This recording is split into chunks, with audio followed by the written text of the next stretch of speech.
Private వర్సిటీల బిల్లుకు వ్యతిరేకంగా ఉద్యమించాలని విద్యార్థి సంఘాలు పిలుపునిచ్చాయి. కార్పొరేట్ కంపెనీల ప్రయోజనాల కోసమే ఉన్నత విద్యారంగాన్ని విద్యార్థుల భవిష్యత్తును రాష్ట్ర ప్రభుత్వం బలిచేస్తోందని ఆరోపిస్తున్నారు విద్యార్థులు. ప్రభుత్వ తీరుకు నిరసనగా విశాఖ, ఆంధ్ర యూనివర్సిటీ విద్యార్థులు ఆందోళన నిర్వహించారు. మరిన్ని వివరాలు మా ప్రతినిధి దుర్గాప్రసాద్ అందిస్తారు. ప్రైవేట్ యూనివర్సిటీ బిల్లు ప్రవేశపెడుతున్న నేపథ్యంలో ఆంధ్ర యూనివర్సిటీ విద్యార్థులు తీవ్ర ఆందోళన వ్యక్తం చేస్తున్నారు.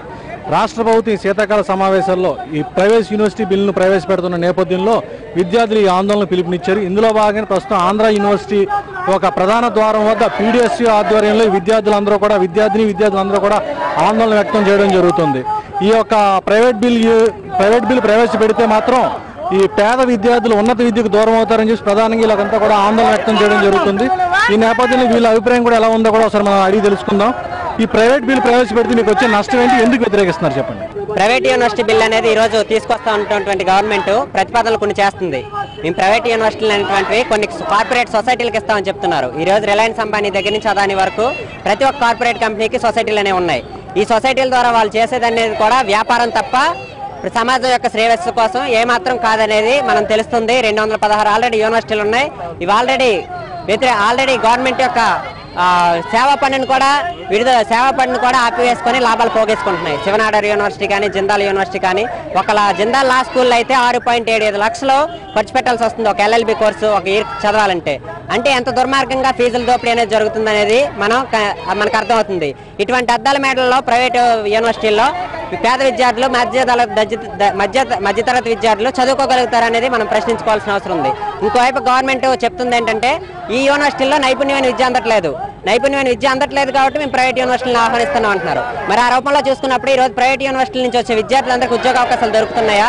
దొరికితే ఎంతమంది నిరుద్యోగ సైన్యం బయట ఎందుకుంటారు? వాళ్ళందరూ క్వాలిటీ ఎడ్యుకేషన్ అభ్యసించిన వాళ్ళేనా? అదేవిధంగా ఫీజుల నియంత్రణపై ఎటువంటి స్పష్టత దీనిలో లేదు. విపరీతంగా ఫీజుల దోపిడీ అనేది జరుగుతోంది. ఒకవేళ ఈ ప్రైవేట్ యూనివర్సిటీలు వచ్చినట్లయితే ఏం జరుగుద్దంటే మన దగ్గర ఉన్నటువంటి భూములు కానీ, మన దగ్గర ఉన్నటువంటి యూనివర్సిటీ యొక్క డిపార్ట్మెంట్లు కానీ వాళ్ళకి కోర్సులు పెట్టుకోవడానికి దగ్గర నుంచి రాయితీల వరకు విపరీతంగా ఇచ్చి ఉన్నత విద్యలో వస్తున్నటువంటి గ్రాంట్స్ ను కూడా వాటివైపు మళ్లించేటటువంటి అవకాశం ఉంది. కాబట్టి ఇన్నిటి మధ్య ఈ రోజు ప్రైవేట్ యూనివర్సిటీలు అనేటువంటివి రావడం వల్ల పేద, దళిత, మధ్యతరగతి విద్యార్థులు ఈ వైపుగా నష్టపోతున్నారు. ఇంకోవైపు చూసుకున్నట్లయితే విశ్వవిద్యాలయాల మౌలిక లక్ష్యం సమాజ అభివృద్ధి, సమాజంలో జరుగుతున్నటువంటి రుగ్మతలను పరిష్కరించే వైపుగా మౌలిక విశ్వవిద్యాలయాల పరిశోధనలు జరగాలి. ప్రధానంగా ఇదంతా కూడా విద్య వ్యాపారం అయిపోతుందని చెప్పి తీవ్ర ఆందోళన చేయడం జరుగుతుంది. మీరు చెప్పినట్టు విద్య వ్యాపారం అయిపోతుందని ఆందోళన చేయడం చేస్తున్నారు కదా, అంటే ఏ విధంగా ఈ యొక్క నష్టం అడ్డుతుందని మీరు అనుకుంటున్నారు? అంటే రాష్ట్రం విడిపోయిన తర్వాత రాష్ట్ర ప్రజలే కాదు మన విశ్వవిద్యాలయాలు కూడా, ముఖ్యంగా విద్యార్థులు, ఇక విద్యా సంస్థలు కూడా చాలా కష్టాల్లో ఉన్నాయండి. ఇప్పుడు కనుక ప్రైవేట్ యూనివర్సిటీ బిల్లు వచ్చినట్లయితే మరి ఒక పేద విద్యార్థికి చదువుకునేటువంటి అవకాశం ఉండదు.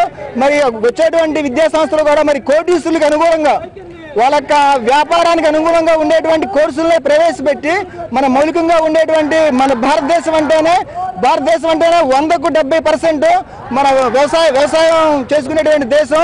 ఈ యొక్క వ్యవసాయ కోర్సులుగా ఇవన్నీ కూడా పెట్టకుండా వాళ్ళకు అనుకూలంగా ఉండేటువంటి పారిశ్రామిక కోర్సులను ప్రవేశపెట్టి విద్యా సంస్థలను ఒక విధంగా అణగారేటువంటి పరిస్థితి ఈ యొక్క దోపిడీ చేస్తోంది.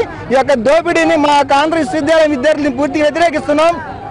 ప్రధానంగా వీళ్ళందరూ చెప్పేది ఒకటే, ఉన్న యూనివర్సిటీలను పూర్తిగా కూడా అభివృద్ధి చేస్తే ఈ ప్రైవేట్ యూనివర్సిటీలకు అవసరం ఉండదని కూడా చెప్పడం జరుగుతుంది. ఇప్పటికే ఒక దేశంలో 1500 యూనివర్సిటీలు ఉన్నాయి. ఈ కాకి మళ్ళీ కొత్త యూనివర్సిటీలు రావడం వల్ల కూడా ఈ ఉన్నత విద్యకు పేద విద్యార్థులు తీవ్రంగా దూరం అయ్యే పరిస్థితి కూడా కనిపిస్తుందని చెప్పి కూడా ఎంత ప్రధానంగా చెప్పడం జరుగుతుంది. అటు కొంతమంది విద్యావేత్తలు, మేధావులు, ఈ విద్యార్థులు కూడా చెప్పడం జరుగుతుంది. ఇది ఇక్కడ పరిస్థితి. ఆంధ్ర యూనివర్సిటీలోని కెమెరా పర్సన్ హరితో దుర్గాప్రసాద్, విశాఖపట్నం.